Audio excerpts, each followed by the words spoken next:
Welcome to the YouTube channel of Autism Without Borders, where you will be getting awareness regarding autism, other developmental delays, neurological disorders, their red flags, causes and interventions. Autism और दीगर असाबी उर्स के बारे में आगाही, उनकी अलामात, वजूहात और उनका हल। Very good evening, everyone. I'm so happy to be here in this evening. Welcome from Snikriya Foundation and Autism Without Border Foundation. Like we both are together for behavioral issues in children and their management. I'm Harshali Kharche. I have Miss Nadia Riaz with us. She is behavioral therapist, BSB USA. She's special educator and BBA. She is also founder of Spatial Care Rawalpindi, Pakistan. Also, she is working with project coordinator, autism surveillance and management. That is Autism Without Border. Also, we have with us our beloved Dr. Azra Rafiq. Last time she had a very nice session on early screening. So she's also there. We are so fortunate to have you both on this platform, and both are working for this community selflessly. I welcome Nadia, and I'll hand it over to you. Yeah. My mic is switched. Yeah. Good evening, everyone. It's a pleasure to be with Harshali and SNIC Rehabilitation Foundation again. And it's an honor for me. Thank you so much, Harshali, for a great introduction. As Harshali have already introduced me, I'm Nadia Riaz, a special educator, behavior therapist, and parent counselor. And I'm currently working with the Autism Surveillance and Management Project. Our motto is also training parents, educators, and caregivers. And I am very grateful to Dr. Azra, the director of Autism Surveillance and Management Project, to join us from Canada. And I would request her to say a few words about our project, if she can share some words. Over to you, Dr. Azra. Okay, thank you. Thank you, Nadia. Could you please allow me to share my screen, just 2-3 slides? Yes, you can share, Dr. Azra. You can share.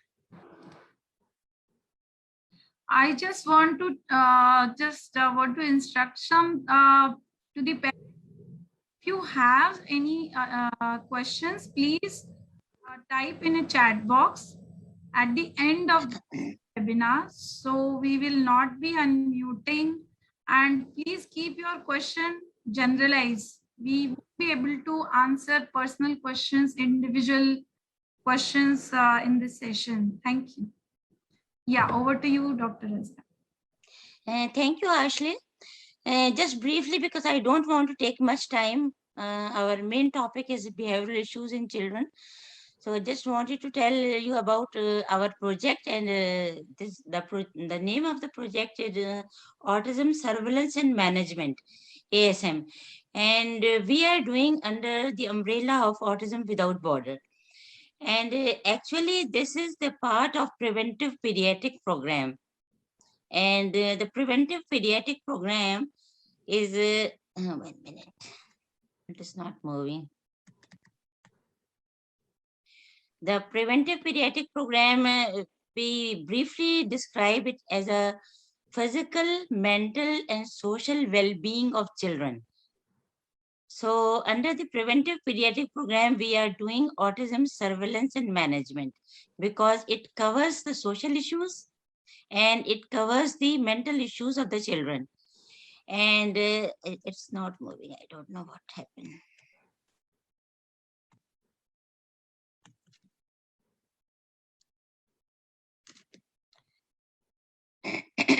Sorry.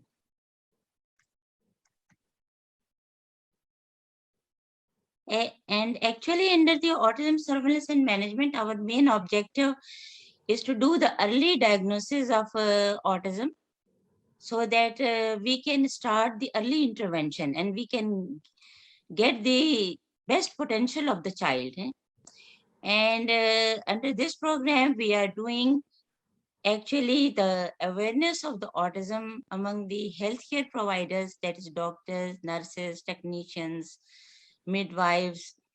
And then we are also doing the awareness program of the autism for our children caregivers.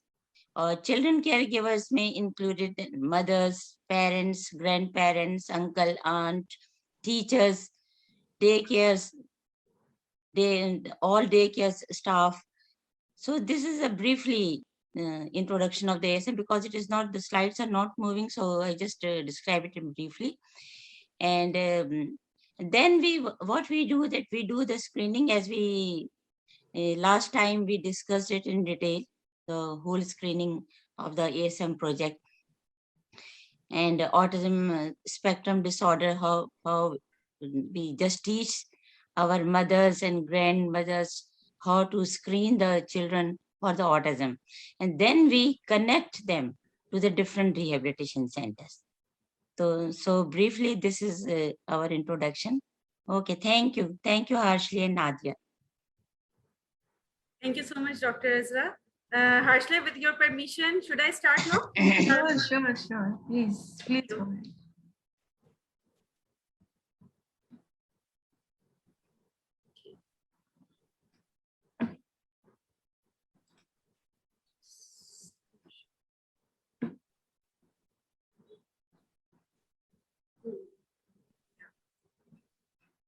So as I have introduced myself, and we will be talking about behavioral issues in children and their management. And I will try my level best to go in bilingual, क्योंकि हमारे पास कुछ ऐसे भी parents होंगे जिनके लिए English समझना शायद थोड़ा मुश्किल हो. तो इंडिया में जिसको इंग्लिश कहा जाता है, हिंदी प्लस इंग्लिश, और पाकिस्तान के लिए उर्दू. तो I will try to go in 3 languages. Okay, just a request to all of you, if you could just have pencil and paper with you, so that whatever important points you think you can write them down. As it is a Chinese proverb, I hear and I forget, I see and I remember, I do and I understand. So if you will just write them down, so it will easy for you to understand, and that will also be with you, and you can take care of it later on and refer to it later on for your reference, for your children's reference. Okay, I will try to take this presentation in a lighter mood, ताकि हम सब जरा relax भी हों. पहले ही हम पे इतना बड़ा burden होता है. We are taking care of children with special needs. तो पहले तो मैं आप सब parents से ये कहूँगी कि give a tap to yourself. अपने आप को कॉम्प्लीमेंट दे सबसे पहले. you all people are doing a great job. Clap for you. ठीक है? क्योंकि हमारी expectation when we were going to be parents, we were expecting just like first photo, okay, हम ऐसे होंगे. और parenting is easy until you have kids. It's very well said that parenting is easy until you have kids.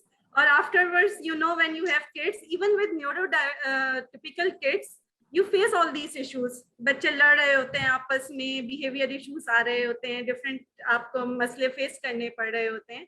तो उनके भी behaviors को manage करना होता है. It's not just with special needs kids. Special needs kids के साथ थोड़ा सा जब हमें मसला ये ज़्यादा आ जाता है कि वो communicate नहीं कर पा रहे होते, तो उनकी कम्युनिकेशन की वजह से उनके जो बिहेवियर्स होते हैं वो ज़्यादा एग्रीवेट होते हैं और हमें उनको प्रॉब्लम होती है कैटर करने.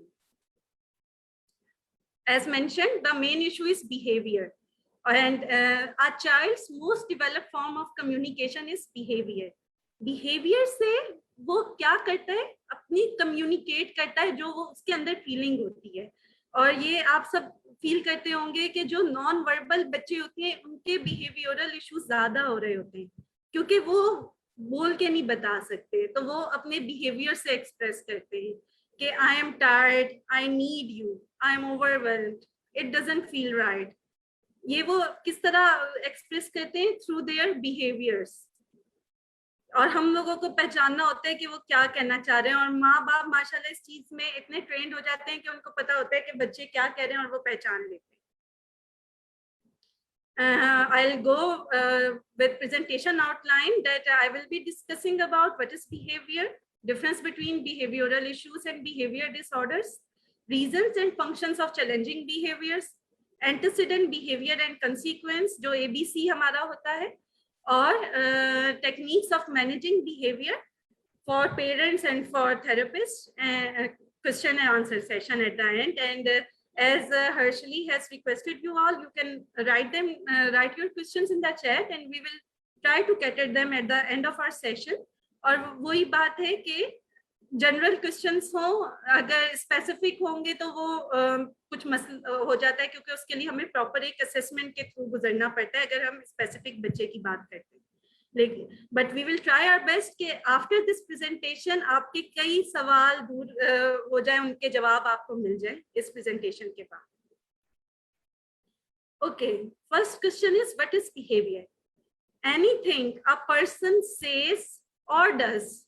Behavior includes observable actions, all the things other people can see, as well as things everyone else may not be able to see, such as feelings, emotions, thinking, and remembering. अब ये कैसे behavior है? एक तो हो गया behavior हम देख रहे हैं, वो behavior हो गए, हम observe कर रहे हैं, और कुछ हमारी beliefs होते हैं जो हमारे अंदर होते हैं, and that takes the picture of behaviour. वो कहते हैं ना, बिलीव्स ब्रीड बिहेवियर।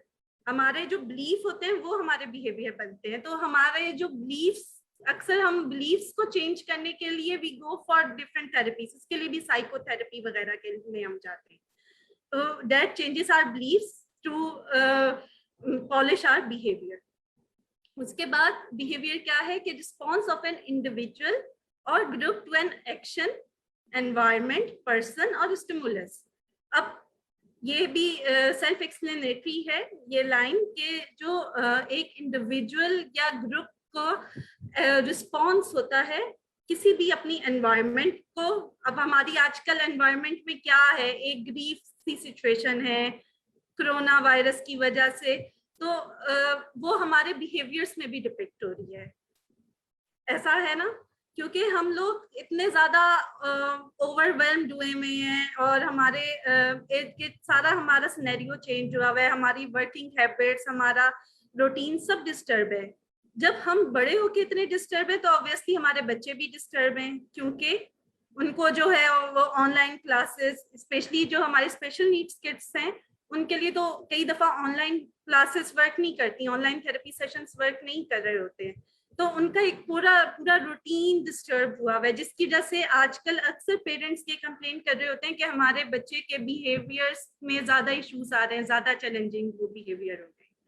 तो उन सब चीजों को हमने देखना होता है, और ये हमारे रीजंस होते हैं डिफरेंट, जो हमारे बिहेवियरल प्रॉब्लम्स में चेंज होते हैं, और उनके हिसाब से फिर हम उनकी इंटरवेंशन डिजाइन करते हैं। जो रीजन होता है उसके हिसाब से उसकी इंटरवेंशन फिर हम सोचते हैं कि क्या होगा। अब जब हम बिहेवियर की बात करते हैं तो बिहेवियर या तो अप्रोप्रिएट होगा या इनअप्रोप्रिएट होगा, और हमने वो बच्चों को समझाना है कि कौन सा बिहेवियर अप्रोप्रिएट है, कौन सा इनअप्रोप्रिएट। वो हम कैसे समझा सकते हैं? कुछ बच्चों के लिए जो स्पेशली ऑन स्पेक्ट्रम होते हैं उनके लिए विजुअल्स बहुत वर्क करते हैं, तो इस तरह के विजुअल्स के साथ, जैसे ये साइड पे हैं कि अप्रोप्रिएट चॉइसेस क्या होंगी और इनअप्रोप्रिएट चॉइसेस क्या होंगी, ये हम बच्चों को डिफरेंट सोशल स्टोरीज के थ्रू, डिफरेंट विजुअल स्केड्यूल्स के थ्रू हम ये बात बच्चों को समझा सकते हैं। इसके बाद एक जो बड़ी कंफ्यूजन आती है, बिहेवियर इश्यूज और डिसऑर्डर्स। अक्सर हम लोग इनको एक ही कंसिडर कर रहे होते हैं, लेकिन ऐसा नहीं है।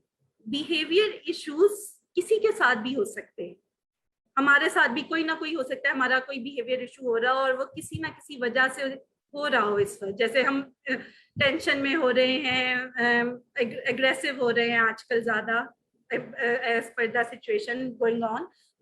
लेडीज भी हैं, उन पे ज्यादा बर्डन आया इस time, mothers are over burden because they have to tackle the kids, home, everything simultaneously, and especially the working women, they have to look all the things.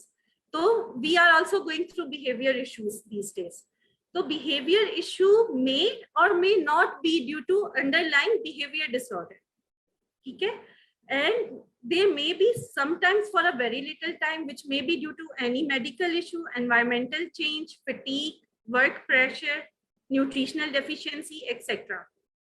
अब जैसे किसी के सर में दर्द है तो वो भी चिड़चिड़ा हो जाता है, इरिटेटेड फील कर रहा होता है, that is a medical issue, he is having pain, so he is showing some behaviours. इसी तरह न्यूट्रिशनल डेफिशिएंसी अगर किसी में हो जाती है, बच्चों वगैरह में कैल्शियम की डेफिशिएंसी हो गई है तो वो मिट्टी खाना शुरू कर देते हैं, इस तरह के। तो ये कई दफा, और जब हम वो डेफिशिएंसी को खत्म कर देते हैं, उसका वे आउट निकाल लेते हैं, तो वो चीज कम हो जाती है। This means that was not a disorder, that was a issue.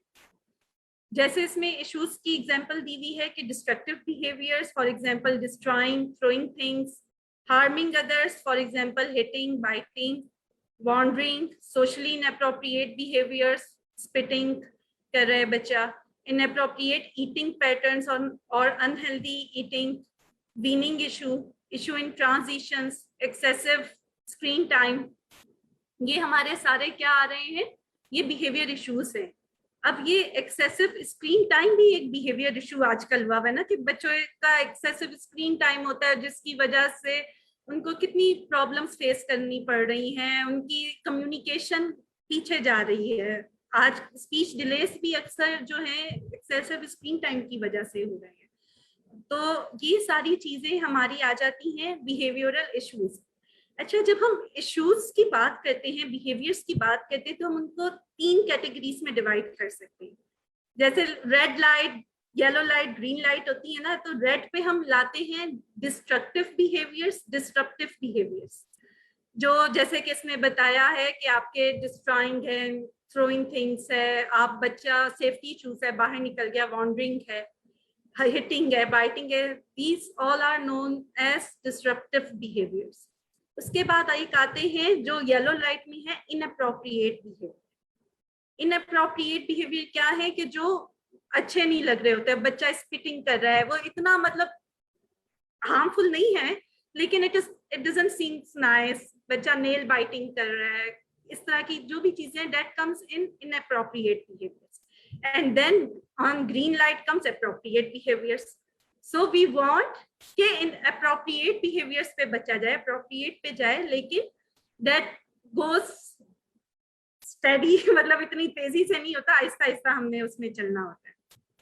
अच्छा, अब बिहेवियर डिसऑर्डर्स क्या होते हैं? Behaviour disorders involves a pattern of disruptive behaviors in children that last for at least 6 months and cause problems in school, at home and in social situations. अब कोई behavior आपका disorder तब बन जाएगा अगर वो 6 महीने या उससे ज्यादा persist करता है, ठीक है? तो then we need to be more attentive and we need to be more careful. We should go and check a psychologist if that behavior persists for 6 months or more. फिर उसमें देखा जाता है कि behavior disorder जो होते हैं वो आपका, उसमें inattention भी आ सकती है, hyperactivity भी आ सकती है, impulsivity भी आ सकती है, किसी चीज पे फौरन react करना, defiant behavior जिसको हम कहते हैं मुखालफाना, मुखालफत करते रहना किसी भी चीज की, drug use, criminal activity, ये सारे हमारे आ जाते हैं behavior disorders में। और इसमें आजकल जैसे हमारी ये attention deficit hyper activity disorder है, ADHD जिसको कहा जाता है, इवन ऑटिज्म स्पेक्ट्रम भी डिसऑर्डर है। और ऑटिज्म स्पेक्ट्रम डिसऑर्डर में जो बिहेवियर इश्यूज ज्यादा होते हैं वो रिपीटेटिव बिहेवियर्स होते हैं, कि बच्चा रिपीटेटिव बिहेवियर्स कर रहा होता है। उसका भी इंशाल्लाह मैं भी आपको आगे चल के बताऊंगी कि उसमें क्या इशू होता है। Oppositional defiant disorders, ODD, OCD जो आपका कंपल्सिव डिसऑर्डर होता है, तो ये सारे हमारे डिसऑर्डर्स आ जाते हैं। इसके बाद ये dangerous to one own self. अब कुछ ऐसे हैं कि जो आप दूसरों जिससे नुकसान पहुंचा होता है कि लाइक हिटिंग है, बाइटिंग है, इससे आप दूसरों को हर्ट कर रहे होते हैं। कुछ ऐसे बिहेवियर्स होते हैं कि दूसरों को तो नहीं कुछ हो रहा होता, लेकिन आप अपने आप को नुकसान पहुंचा रहे होते हैं, बच्चा अपने आप को नुकसान पहुंचा रहा होता है। लाइक हैबिट डिसऑर्डर्स हैं। हैबिट डिसऑर्डर्स में आपके टिक्स आ जाते हैं, नेल बाइटिंग आ जाती है। टिक्स ऐसे होता है कि लगातार हिलते रहना, इस तरह, ये आपका टिक्स। नेल बाइटिंग है, फिंगर थम सकिंग है। अब अक्सर आपने देखा होगा बच्चे इतने फिंगर या थम सकिंग करते हैं कि उनकी नेल्स इस तरह हो जाते हैं, बिल्कुल खराब। इवन नेल बाइटिंग से भी ऐसे हो जाते हैं। टीथ ग्राइंडिंग है, उसमें भी टीथ की प्रॉब्लम फिर बच्चे को हो जाती है। इवन हैबिट डिसऑर्डर्स कई दफा हम लोगों के साथ भी, कुछ लोगों को आदत होती है लगातार पाँव हिलाते रहने की, कुछ लोगों को आदत होती है ऐसे मुंह से कोई आवाज निकालते रहने की, बट तो ये भी हैबिट डिसऑर्डर्स आ जाता है। इमोशनल डिसऑर्डर्स है, ब्रेथ होल्डिंग स्पैज्म, बच्चा अपना सांस रोक ले, बिल्कुल रोते रोते अपना सांस रुक जाता है, तो वो भी उसके लिए हार्मफुल है। That may lead to serious harm to him। और टेम्पर टेंट्रम्स हैं, ईटिंग डिसऑर्डर्स हैं, पाइका जिसको कहा जाता है कि ये जो चीज़ें नहीं खानी चाहिए, बच्चे कई दफ़ा पेंसिल क्रम्स खा रहे होते हैं, मिट्टी खा रहे हैं और डिफरेंट इस तरह की चीज़ें, सफ़ेदी खा रहे हैं, तो वो किस वजह से होती है? वो अक्सर आपकी न्यूट्रिशनल डेफिशिएंसी की वजह से होती है, कई दफ़ा सेंसरी इशू की वजह से भी हो सकता है पाइका। Psychosomatic disorder. अब साइकोसोमेटिक डिसऑर्डर क्या है कि आपका साइको मीन्स माइंड से और सोमेटिक मीन्स बॉडी, माइंड और बॉडी। कई दफा आपके जैसे अगर आपके सर में दर्द है तो वो आपको मेंटली परेशान कर रहे हैं, आपके मतलब फिजिकल इलनेस है but that is disturbing you mentally, आप लगातार चिड़चिड़े रह रहे हैं। और कई दफा आपको मेंटल, आप एंजाइटी है, आपके साथ कोई और इशू है और वो आपको फिजिकली नुकसान पहुंचा रहा है। You don't want to eat anything, you are getting weaker and weaker. So ये भी होते हैं आपके, ये साइकोसोमेटिक डिसऑर्डर्स होते हैं। अच्छा, अब हम बात करते हैं कि रीजंस क्या हो सकते हैं, चैलेंजिंग बिहेवियर्स के क्या रीजन हो सकते हैं और उनकी मैनेजमेंट क्या होती है। अब रीजंस, मेडिकल इश्यूज आ गए, ठीक है, उसके बाद चेंज इन एनवायरनमेंट है, unable to understand but people demands from you, बच्चा नहीं समझ पा रहा कि लोग उससे क्या चाह रहे हैं। अब हमने बच्चे को कमांड दी है जिसको हम रिसेप्टिव लैंग्वेज कहते हैं, कि बच्चे की रिसेप्टिव लैंग्वेज डेवलप नहीं हुई, हमने उसको कमांड दी, वो नहीं समझ पा रहा कि हम उससे क्या कहना चाह रहे हैं, तो वो एग्रेसिव होगा, आपका जो है वो कई दफा हिटिंग शुरू कर देता है, बाइटिंग शुरू कर देता है। ये भी रीजन हो सकता है आपके बिहेवियर का, या वो अपनी डिमांड कन्वे नहीं कर पा रहा, जिसको हम expressive language, lack of expressive language है। अब रिसेप्टिव लैंग्वेज में आपका काफी चीजें आ जाती है कि रीडिंग से भी आप रिसीव कर सकते हैं, लिसनिंग से भी रिसीव कर सकते हैं। तो हम ये कंफ्यूजन में होते हैं अक्सर कि सिर्फ लिसनिंग के वो समझ नहीं पा रहा, दैट इज रिसेप्टिव। अगर बच्चा, कई दफा ऐसा होता है कि वो रीड करके भी अंडरस्टैंड कर लेता है, तो दैट इज ऑल्सो रिसेप्टिव, कि उसकी रिसेप्टिव लैंग्वेज है। तो इस पे हमें काम करने की जरूरत है, उसकी रिसेप्टिव लैंग्वेज बिल्डअप करनी है, एक्सप्रेसिव लैंग्वेज बिल्डअप करनी है, ताकि उसके बिहेवियर्स जो हैं, प्रॉब्लमेटिक बिहेवियर्स, वो कम हो सके। उसके बाद अदर पीपल्स बिहेवियर, जिसको कहते हैं रिपल इफेक्ट। अब ये क्या है, ये पिक्चर में आप देखें कि एक बॉस ने अपने एम्प्लॉय को डांटा। अब एम्प्लॉय साहब जो हैं वो घर आए, उन्होंने बेगम को डांटा। एक होता है ना, हमारी एक चेन बन जाती है, हमें जो हम अपना एंगर होता है वो आगे फॉरवर्ड करने शुरू हो जाते हैं।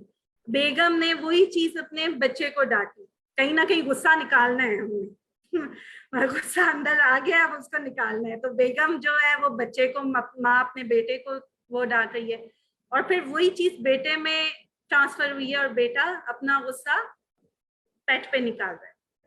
तो आप देखेंगे कि जब हम बिहेवियर्स की बात करते हैं, कोई हमारे पास आते हैं पेरेंट्स, तो हम उनसे फैमिली का भी पूछते हैं कि फैमिली के क्या हालात है। कई दफा जो सेपरेटेड पेरेंट्स होते हैं या कई दफा जॉइंट फैमिली में अगर हैं और उनमें टेंशन चल रही है तो उसका इफेक्ट भी बच्चे पे आ रहा होता है। इसीलिए जब हम बिहेवियर्स की बात करते हैं, उसकी असेसमेंट की बात करते हैं, तो हम इन सारी चीजों को देखते हैं कि क्या ऐसी चीज है। कई दफा ऐसा होता है कि कोई चेंज आई है, कोई नया मेहमान आ गया घर में, या अपने कोई नए घर में आप शिफ्ट हुए हैं, कोई नया पेट लिया, कोई फर्नीचर चेंज हुआ, तो ऐसी चेंजेस भी बच्चे पे इफेक्ट कर रही होती है। तो जब भी आप सोचें कि बच्चा एकदम से कोई बिहेवियरल चेंज आ गई है बच्चे में, कि ऐसी क्या चीज हुई है घर में, ऐसा क्या कुछ डिफरेंट चीज हुई है एनवायरनमेंट में जिसकी वजह से शायद वो बिहेवियर चेंज हो। बट सबसे पहले जैसे मैंने मेडिकल इशू है, जो नॉन वर्बल बच्चे हैं वो कम्युनिकेट नहीं कर पा रहे होते, अगर किसी बच्चे के पेट में दर्द है, कहीं और कोई इशू है, तो उसके लिए चेक करवाया जाए। And for that obviously we will be needing a paediatrician. तो हम किसी की भी कंट्रीब्यूशन को रूल आउट नहीं कर सकते, पूरी टीम होती है। when we work on our special needs kids, even on any kid, we will be needing a complete team. कोई एक अकेला behaviour therapist, special educator, speech therapist काम नहीं कर सकता, उसको साथ में अपने डॉक्टर्स भी चाहिए, अपने आप को जो है सोशल वर्कर भी चाहिए होते हैं, जो अनफॉर्चुनेटली इधर नहीं हमारे मुल्क में ये facility, even I think India में भी शायद नहीं है सोशल वर्कर्स की इतनी, ताकि उनकी सही प्लेसमेंट की जा सके।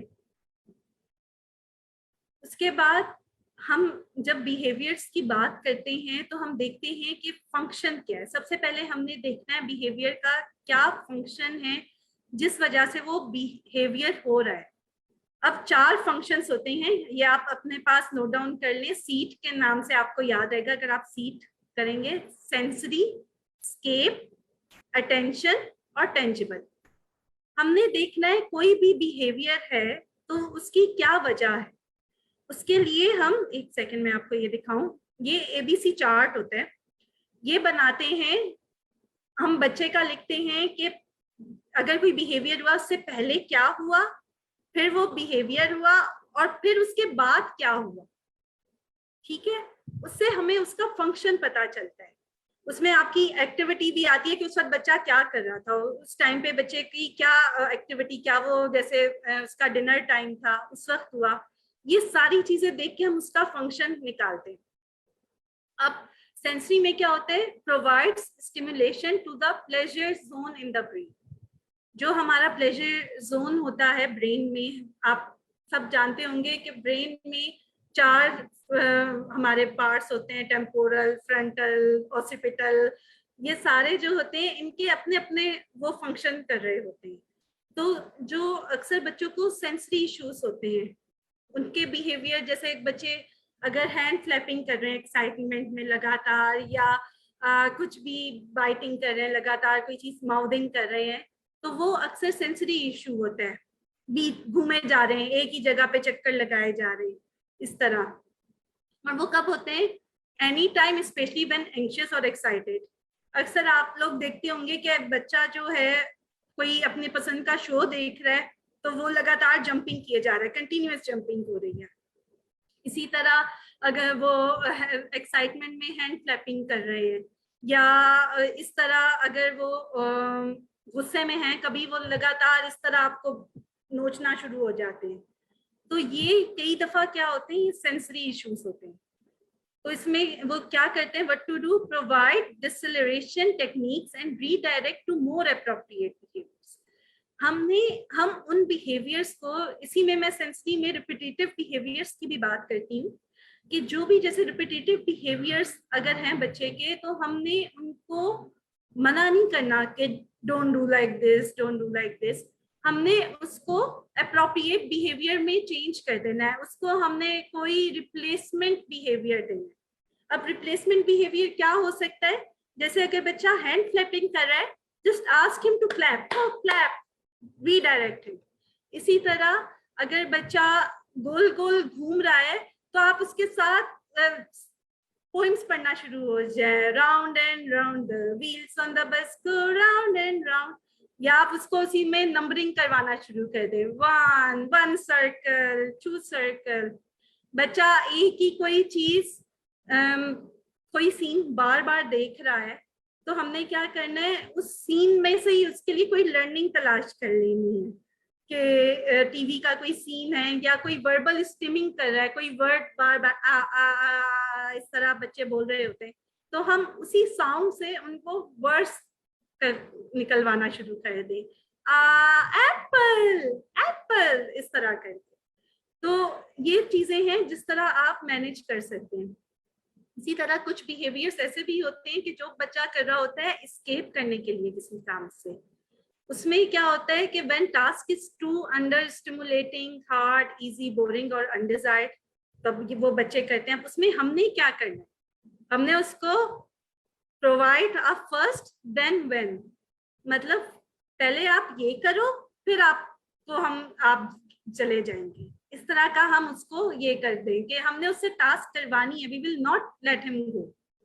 इसमें फिर हम अपने रीइंफोर्सर्स यूज करते हैं। पहले हम बच्चे के रीइंफोर्सर्स चेक करते हैं कि उसके रीइंफोर्सर क्या है, 2-3 रीइंफोर्सर उसके हम निकालते हैं। इंशाल्लाह उस पर भी हम एक पूरा सेशन कर सकते हैं, reinforcement is completely different topic, लेकिन हम इस तरह वो करते हैं।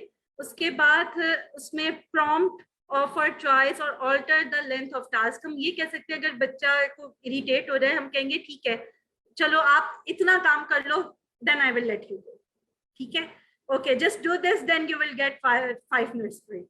इस तरह हम ये डिफरेंट चीजें टेक्निक्स कर सकते हैं एज अ पेरेंट भी, एज अ थेरेपिस्ट। उस तरह अगर बच्चे का जो फंक्शन है बिहेवियर का वो अटेंशन सीकिंग है, तो उसमें हमने क्या करना है, हमने उसको पॉजिटिव रीइंफोर्समेंट देनी है और अटेंशन देनी है बिफोर द बिहेवियर हैपेंस। कोशिश ये करनी है, अगर हमें लगता है कि इस वक्त बच्चे को हमारी अटेंशन चाहिए, तो हम बजाय इसके कि वो बिहेवियर करे उससे पहले ही हम उसको अटेंशन दे दें। और अगर वो बिहेवियर हो गया है, उस बिहेवियर पे फिर हमने उसको अटेंशन नहीं देनी। We will be giving attention on the positive behavior, not on the negative behavior.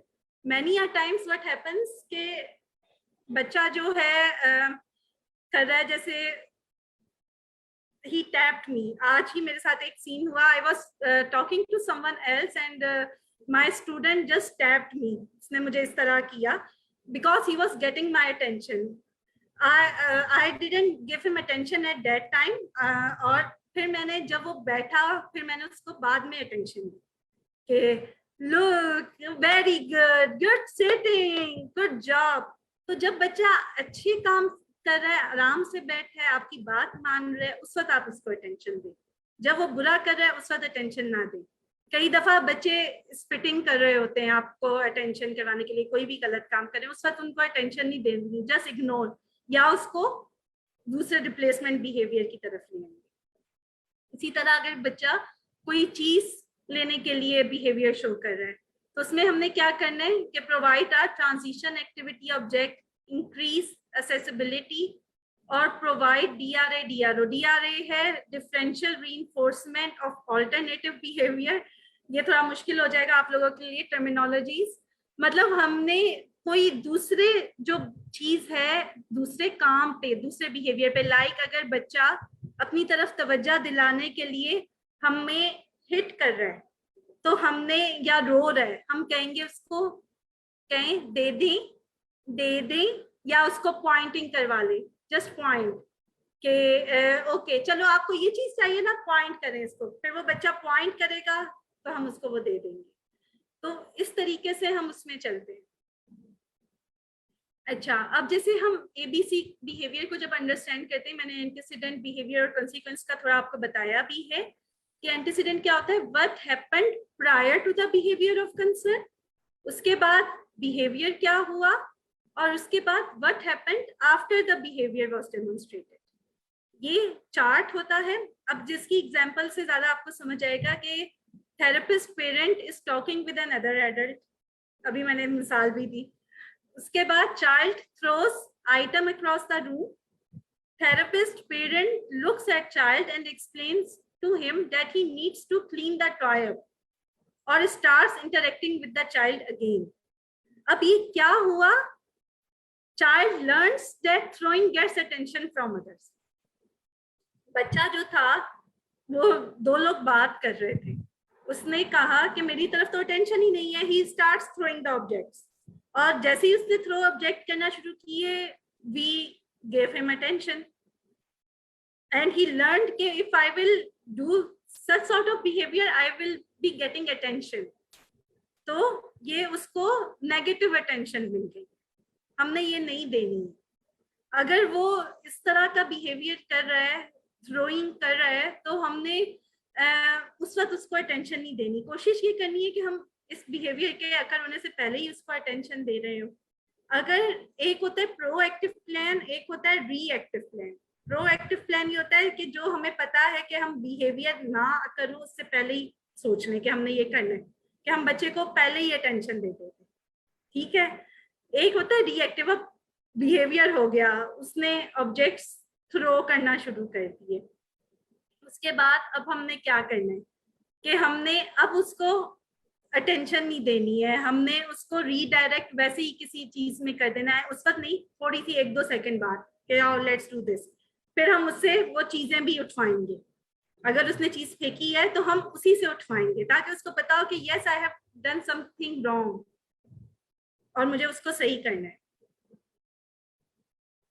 सो अब बिहेवियर मैनेजमेंट में क्या आता है कि if you want something different then you got to do something different. Make sense? कि हमें कुछ चाहिए मुख्तलिफ, तो हमें करना भी तो कुछ मुख्तलिफ होगा ना। उसके लिए वो कहते हैं ना कि पेरेंट्स जो है वो खुद बहुत बड़े साइंटिस्ट होते हैं, वो नई नई चीजें इन्वेंट करते रहते हैं कि हमने इसके लिए क्या हम कर सकते हैं। और एक चीज जो बहुत जरूरी है कि children needs encouragement like a plant needs water. अपने बच्चों को छोटी छोटी बात पे इनकरेज करें, छोटी सा भी बिहेवियर उन्होंने अच्छा किया है, अच्छा काम कर रहे हैं, उस पर उनको जरूर इनकरेज करें कि yes good job, very good, और खुद भी खुश हो।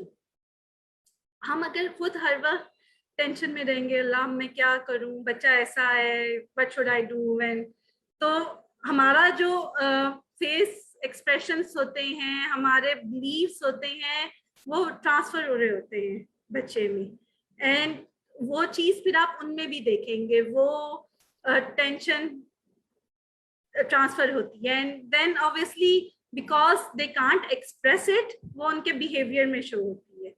सो जस्ट enjoy द पेरेंटिंग, और ये सोचें कि हमने एक एक भी छोटी छोटी भी उनकी अचीवमेंट हो ना, जस्ट सेलिब्रेट के wow my son my daughter achieve this thing, I am so happy. और बच्चे को भी रीइंफोर्स करें जब भी वो अच्छा काम कर रहा हो। इवन ये कि जो हमारे स्पेशल नीड्स बच्चे हैं, जो स्पेक्ट्रम पे ADHD के साथ बच्चे हैं, अगर वो आराम से बैठे हुए भी हैं, आराम से सिटिंग उनकी है, आपकी बात सुन रहे हैं, तो उस चीज को भी रीइंफोर्स करें। Very good, I am so happy you are listening to me, I am so happy, इस तरह। अच्छा, अब हम बिहेवियर्स को मैनेज करने के लिए हम 2 चीजें हैं, जैसे मैंने बताया बिहेवियर बीच में है, इधर एंटीसीडेंट है, इधर कॉन्सिक्वेंस है। अब हमने एंटीसीडेंट को हम या तो मैनेज करेंगे या कॉन्सिक्वेंस को मैनेज करेंगे, और हमारा बिहेवियर मैनेज हो जाएगा। तो अब देखें कि antecedents come in many forms, some prop up bad behaviors, others are helpful tools that help parents manage potentially problematic behaviors before they begin and bolster good behavior।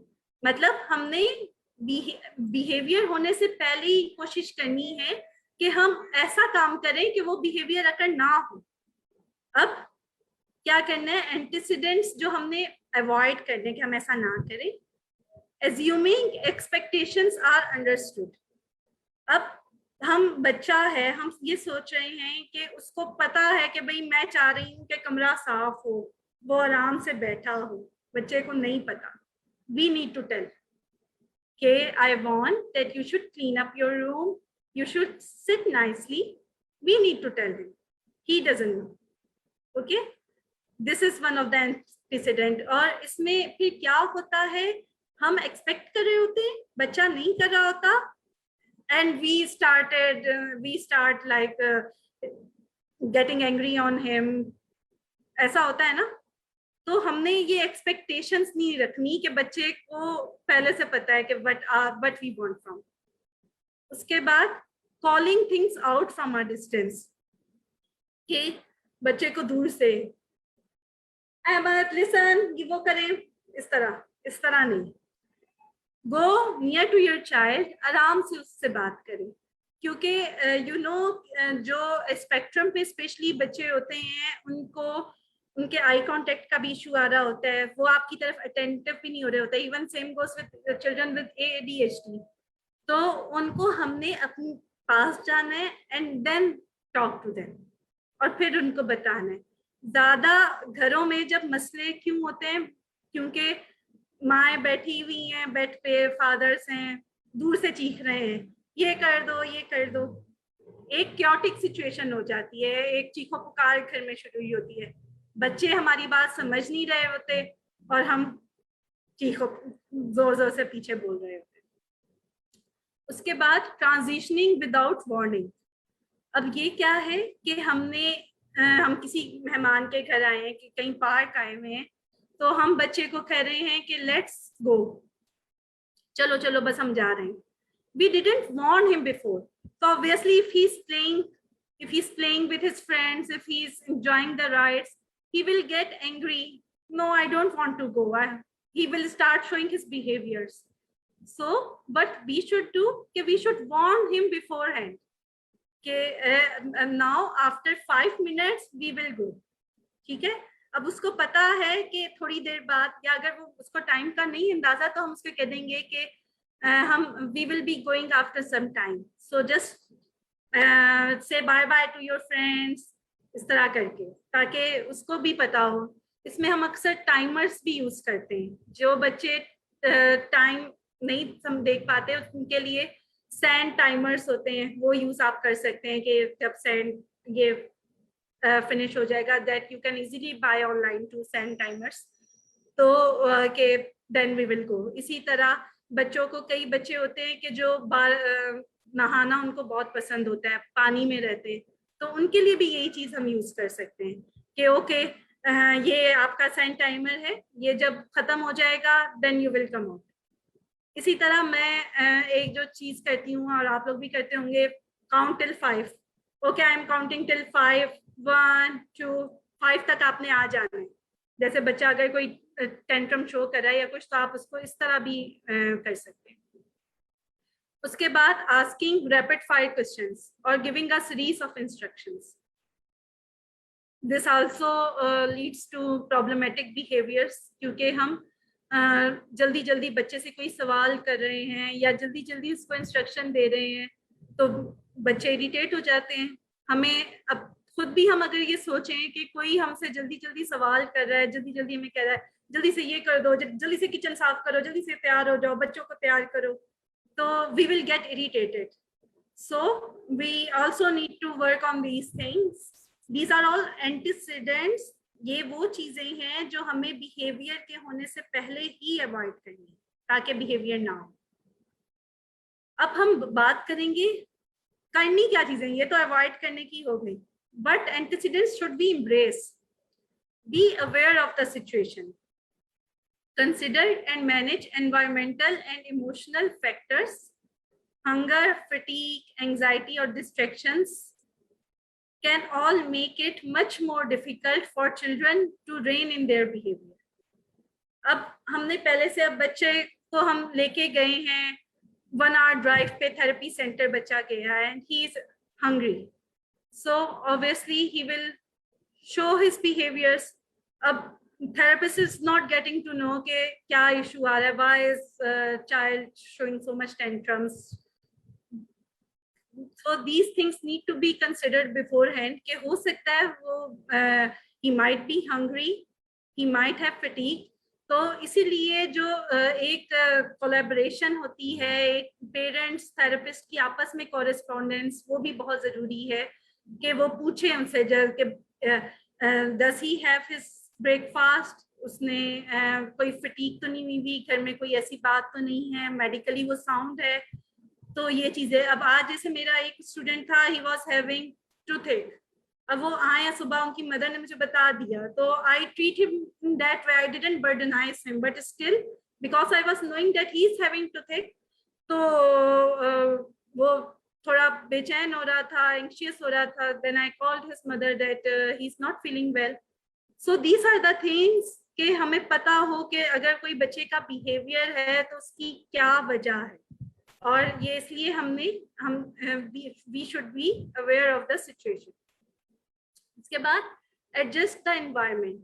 ये देखें, ये तस्वीर, अब बच्चे का होमवर्क टाइम है, सामने टीवी चल रहा है, हम बच्चे को कह रहे हैं do your homework, do your homework. How will he be able to do his homework? Take him to a separate room, make his setting, and then ask him to do the homework. Switch off the screens. और ये होता है, it's so much common. हम लोग मतलब हमारे अपने हाथों में मोबाइल्स होते हैं, टैबलेट्स होते हैं, और हम बच्चे से ये एक्सपेक्ट कर रहे होते हैं कि वो आराम से बैठ के अपना काम कर ले. ऐसा नहीं हो सकता. उनके लिए एक सेपरेट कॉर्नर हो, हमने उनकी एनवायरनमेंट उनके हिसाब से एडजस्ट करनी है. When it's homework time, for instance, remove distractions like video screens and toys, provide a snack, establish an organized place for kids to work, and make sure to schedule some breaks. Attention is not infinite, हाँ, और उनको breaks देनी बहुत जरूरी है, क्योंकि जो attention time होता है वो इन्फिनिट नहीं होता. अटेंशन टाइम भी हम आहिस्ता आहिस्ता बच्चे का इंक्रीज करते हैं. अगर हमने काम शुरू किया है, हम पहले उसको 10 to 15 मिनट्स कहेंगे कि आप 10 to 15 मिनट्स के बाद उसको एक ब्रेक दे देंगे. उसके बाद आहिस्ता आहिस्ता उसका वो टाइम बढ़ाएंगे, लेकिन ब्रेक्स आर वेरी नेसेसरी. उसके बाद मेक एक्सपेक्टेशंस क्लियर, जैसे कि मैंने पहले भी बताया. Provide countdowns for transitions, use stop watch, let kids have a choice. Choice ये बहुत इंपॉर्टेंट चीज है. बाकी पॉइंट्स मैं आपको पिछली स्लाइड में भी एक्सप्लेन कर चुकी हूँ. Kids have a choice. इसमें क्या होगा कि आपने अगर 2-3 एक्टिविटीज हैं, आप बच्चे से कहें कि okay but which activity you want to do, place in front of him 2 activities and allow him to choose. उससे उसकी सेल्फ एस्टीम बढ़ेगी, उसको ये फील होगा कि हाँ मुझे इंपॉर्टेंस दी जा रही है. इसी तरह जब आप मार्केट में जाते हैं, मॉल्स में जाते हैं, एक मदर ने मुझसे ये सवाल किया था कि मॉल्स में जाते हैं बच्चे बहुत परेशान करते हैं, उसमें हम क्या कर सकते हैं? तो उसमें आप ये कर सकते हैं कि बच्चे को आपने लेके गए, आपने उसको अपनी पसंद की 2-3 चीजें अपने हाथ में रखी, उससे कहा इसमें से चूज कर लो जो आप समझते हैं कि बच्चे के लिए सेफ है, हार्मफुल नहीं है. तो उन चीजों में से बच्चा अपने लिए चूज कर लेगा. अब उसको क्या होगा कि या I am being given right to choose, वो इससे मुतमईन भी होगा. और एक तरह से बात आपने अपनी बनवाई कि जो आप चाहते थे आपने उन्हीं चीजों में से उसको वो चीज दी. So we need to be clever at that time. अच्छा, कंसीक्वेंसेस टू अवॉइड. अब ये तो हो गया एंटीसीडेंट्स, बिहेवियर के होने से पहले जो चीजें हमने अवॉइड करनी थी या जो चीजें हमने करनी है. अब बिहेवियर के होने के बाद की क्या चीजें हैं जो हम अवॉइड कर सकते हैं. अब बच्चे ने जो है गिविंग नेगेटिव अटेंशन, बच्चे चीख रहे हैं, ठीक है, अब उस वक्त उनको नहीं देखना, जैसे मैंने पीछे भी बात की है, थ्रोइंग कर रहे हैं, उस वक्त उनको नहीं अटेंशन देनी है. ठीक है, उससे उनको क्या होगा, वो लर्न कर लेंगे ये बिहेवियर कि हाँ हम रोएंगे चीखेंगे तो हमें अटेंशन मिलेगी. We need to teach them the appropriate way to get attention. उसके बाद डिलेड कॉन्सिक्वेंसेस. बच्चे ने कोई गलत काम किया है, ठीक है, अब आप उसको उसी वक्त बताएं कि you did this thing wrong. ये नहीं कि अगले दिन आप उसको बता रहे हो कि तब आपने उधर ये काम गलत किया था. पनिशमेंट आपने for the sake of punishment नहीं करनी. कई दफा ऐसा होता है कि हमने बच्चा कहीं बाहर था, उधर उसने मिसबिहेव किया, उसके बाद हम घर आके उसको पनिश कर रहे हैं कि वो तुमने देखो कितना गलत काम किया था और इस तरह पनिश किया. आपने अगर उसको समझाना भी है, that should be like in general way, not referring to that particular incident. रात में बच्चे के साथ लेटे, वो बच्चों का टाइम होता है जिस वक्त वो बहुत जल्दी पिक करते हैं चीजें, जब वो नींद में होते हैं या सुबह जब वो उठे होते हैं और बेड पे होते हैं, उस वक्त उनका जो अनकॉन्शियस चीज होती है वो बहुत वर्क कर रही होती है और वो उसमें जाती है. चीजें, तो उस वक्त उनको ये समझाएं कि हमने हाउ शुड वी बिहेव, हमें बिहेव कैसे करना चाहिए। ये नहीं कि हम बाद में डिले करके बच्चे को कॉन्सिक्वेंस दे रहे हैं, and that is not just about punishment, even about reinforcement. अगर बच्चे ने कोई अच्छा काम किया है उसी वक्त उसको शाबाशी देंगे, very good, I am so happy, कितना अच्छा काम किया आपने। अगर आपने उसको कोई टेंजिबल रीइंफोर्सर देना है वो भी उसी वक्त देगा। एक जो टोकन इकोनॉमीज होती है उसमें फिर चीज डिफरेंट आ जाती है कि आपने उसको टोकन दे दिया कि ओके, वो बच्चे को भी पता होता है कि हाँ मैं ये 5 टोकन्स इकट्ठे करूंगा तो मुझे मेरी पसंद की ये चीज मिलेगी, 10 टोकन्स इकट्ठे करूंगा तो वो मिलेगी। ये इंशाल्लाह मैंने जैसे कहा ये हम नेक्स्ट सेशन में करेंगे एक्सप्लेन कभी।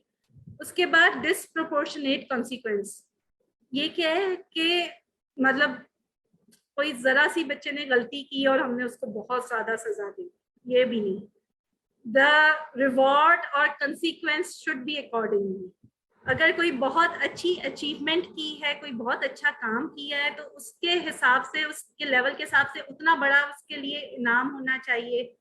और कोई अगर छोटा कोई एक जैसे एक अटेम्प्ट अच्छा किया है तो उसके हिसाब से वो होना चाहिए। मतलब उसको पता हो कि इस चीज के लिए मेरा इतना रिवॉर्ड होगा, इस चीज के लिए मेरा इतना रिवॉर्ड होगा, प्रोपोर्शनेट होना चाहिए। और पॉजिटिव कॉन्सिक्वेंसेस, अब पॉजिटिव कॉन्सिक्वेंसेस क्या है कि बच्चे ने बाप ने कहा कि जूते पहनो और बच्चे ने भागना शुरू कर दिया और बाप ने कहा कि ठीक है चलो लाओ मैं पहना देता हूँ। तो इसमें क्या हुआ कि उसको एक पॉजिटिव कॉन्सिक्वेंस मिल गया कि अच्छा, if I will start running then I will not be asked to wear shoes on my own. What we are supposed to do, we should make him sit, ask him कि नहीं, you need to wear them on your own. ठीक है, we can help them out. हम उनको कह सकते हैं कि चले मैं आपकी हेल्प कर देता हूँ, लेकिन ये नहीं कि हम पूरा ही उस बच्चे को छोड़ के हम खुद वो काम शुरू कर दें। उसके बाद इफेक्टिव कॉन्सिक्वेंसेस क्या है कि positive attention for positive behaviours. जैसे मैंने बताया था आपको कि फौरन हमने पॉजिटिव अटेंशन देनी है पॉजिटिव बिहेवियर्स के लिए, नेगेटिव बिहेवियर पे हमने उसको अटेंशन नहीं दी। इग्नोरिंग एक्टिवली, मतलब अगर कोई बच्चा ने थोड़ा बहुत गलत काम किया है तो हम उसको इग्नोर कर देंगे। जैसे this should use only with minor misbehaviours, not aggression and not very destructive behaviour. Active ignoring involves the deliberate withdrawal of attention when a child starts to misbehave. जैसा मैंने कहा कि वो बच्चे ने ऐसे करना शुरू किया तो I didn't pay him attention, मैंने ऐसे ही शो किया कि मैं उसकी तरफ, मुझे उसकी बात से फर्क नहीं पड़ा, और जैसे ही वो अपनी एक्टिविटीज के साथ बिजी हुआ then I gave him attention. जैसे ही उसने अपना काम क्लीन अप किया then I gave him attention कि हाँ that you did good, then I praised him, yes very good, good job. इस तरह रिवॉर्ड मेन्यूज और टोकन इकोनॉमीज। रिवॉर्ड मेन्यूज यही जो आप रीइंफोर्सर्स के उसको डिफरेंट दिखा सकते हैं कि you will be getting this, और टोकन इकोनॉमी जैसे मैंने बताया। और टाइम आउट्स जो हैं to educate child that they have done wrong. Time out ये नहीं है कि आपने बच्चे को सजा दे के एक तरफ खड़ा कर दिया, उसको बताना है एक तो कि आपने ये चीज गलत की है, इसलिए देखो आप अपने फ्रेंड्स के साथ नहीं खेल पा रहे, आप इधर बैठेंगे, आप सोचें कि आपने क्या चीज गलत की है। उसको जस्ट लेट हिम थिंक कि there is something wrong which he has done, because of which he has been withdrawn from playing, he has been asked to sit alone.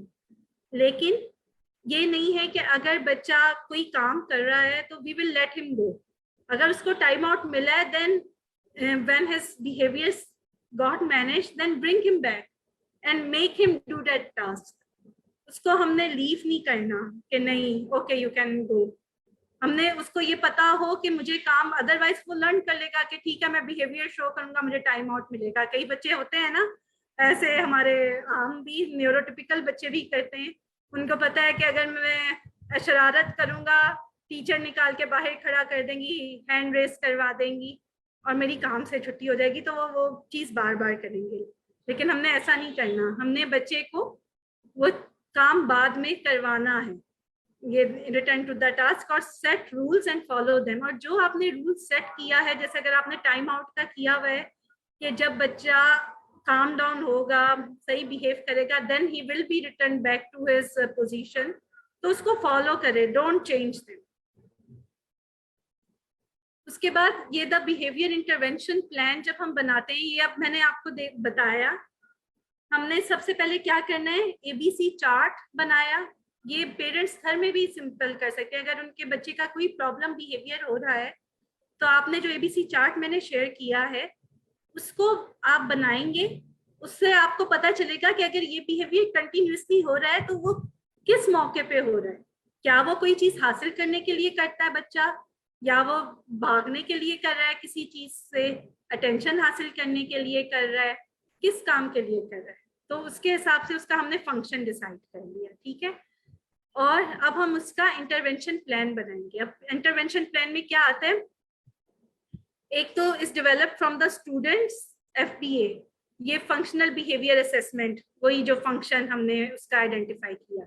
उसके बाद उसकी आईपी बनती है, IP individualised education plan, this is specifically for children with special needs, के हर बच्चा different होता है, उसका प्लान डिफरेंट होता है, तो उसके हिसाब से उनका इंडिविजुअल प्लान बनता है। उसके बाद put the students necessary support in place, जो जो चीजें आप समझते हैं कि इस वक्त उसको जरूरत है वो उसकी जगह पे हो, उसका सिटिंग अरेंजमेंट हो, उसके लिए जो रिप्लेसमेंट बिहेवियर है वो मौजूद हो। इम्प्लीमेंट प्लान इन क्लास, उसको क्लास में घर में उसको इम्प्लीमेंट करें और फिर उसको इवेलुएट करें कि वो कितना वर्क कर रहा है। इसी तरह components of behaviour intervention plan ये होते हैं कि इंफॉर्मेशन ऑन ऑल इन्वॉल्व, कौन कौन से लोग उस प्लान को बनाएंगे, like special educator, behaviour therapist, parent, ये सारे लोग आ जाएंगे। रिप्लेसमेंट बिहेवियर क्या होंगे, टीचिंग स्ट्रेटजीज क्या होंगी, डाटा कलेक्शन प्रोसीजर क्या होगा, स्टूडेंट सपोर्ट। इसकी एग्जांपल ये मैंने एक आप लोगों के लिए बनाई है। इस तरह का हम बना सकते हैं कि जैसे बिहेवियर था, problem behaviour, Sameer is always crying in class, Sameer लगातार क्लास में रो रहा है। उसका फंक्शन हमें पता चला एबीसी चार्ट से कि वो काम से भागना चाहता है। डिजायर्ड बिहेवियर हमारा क्या है कि Ali should complete his daily task quietly. तो उसके लिए प्रोएक्टिव प्लान के जो हम पहले से प्लान कर लेंगे कि he will be shown a chart of first this then this, first work then he will get 5 minutes rest after every task, ठीक है। तो हमने ये एक उसको समझा दिया बच्चे को, first this then you will get play time और इस तरह। और अगर बिहेवियर हो गया कि he started to cry, then what we will do, he will not be allowed to escape and reinforcers will be used to keep him seated and then he will be reminded of what is demanded from him. फिर हम उसके reinforcers की जो list हमने बनाई है कि ये उसका reinforcer है, वो रखेंगे कि okay you need to work, you will be getting this thing, उसका वो काम करवाया। और हम उसको बताएंगे कि देखें आपसे आप अगर ये काम कर लोगे then you will get your do. reinforcers इसके जैसे रेस्ट है, बिस्किट्स हैं, पॉइंट्स हैं, पर्सन इन्वॉल्व आ गया, data collection. So a child who can't behave, if a child doesn't know how to read we teach, if a child doesn't know how to swim we teach, if a child doesn't know how to multiply we teach, if a child doesn't know how to drive we teach, if a child doesn't know how to behave we teach और punish. I'll leave all of you with this question. We need to think on it. Okay, like we teach all the things, all the activities, we also need to teach the correct behavior. What is demanded from them? Obviously, it's not an easy task. इसके लिए आपको बहुत consistency, punctuality, सब कुछ की जरूरत है, hard work, everything is needed. But it will be achieved. That's for sure. Thank you so much from my side.